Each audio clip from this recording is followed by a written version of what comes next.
ആരംഭിക്കുന്നു. നിങ്ങൾ അനുഭവിച്ചാലും. സർ, ഞാൻ 2 അങ്കണവാടി ചോദിച്ചു.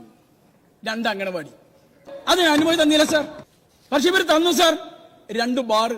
കഴിഞ്ഞ ഗവൺമെന്റ് മുമ്പാകെ പല കാര്യങ്ങളും ഞാൻ ചോദിച്ചു. അത് വീട്ടിൽ പോയി ചോദിച്ചാൽ മതി.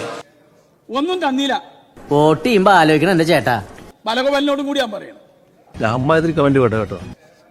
അതെ സർ, അങ്ങോട്ടാണ് ഞാൻ പറയുന്നത്, മൂപ്പര് കേൾക്കാൻ വേണ്ടി. സർ, ഞാൻ 2 അങ്കണവാടി ചോദിച്ചു. 2 അങ്കണവാടി അതിന് അനുമതി തന്നില്ല സർ. അതാ നിന്റെ വിഷമം? അല്ല പിന്നെ. ഉമ്മൻചാണ്ടിയുടെ ഗവൺമെന്റ് കാലത്ത് മലയാളം സർവകലാശാല കിട്ടി, ഒരു വനിതാ എയ്ഡഡ് കോളേജ് കിട്ടി, 2 ഹൈസ്കൂളുകൾ കിട്ടി. ഈ മണ്ഡലത്തിലേക്ക് ഞാൻ അങ്കണവാടി ചോദിച്ചു സർ, 2 എണ്ണം. പക്ഷെ ഇവർ തന്ന എന്താണെന്നറിയോ? ഇതൊന്നും തന്നില്ല.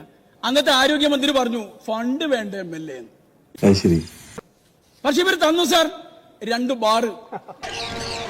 എന്താ 2 ബാർ. ബെസ്റ്റ്.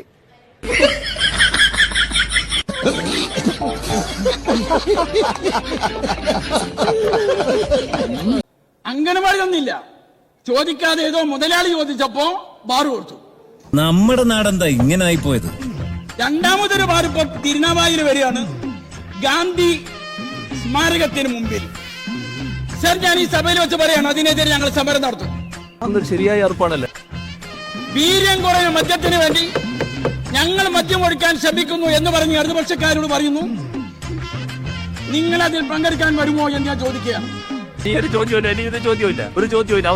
അവസാനിച്ചു.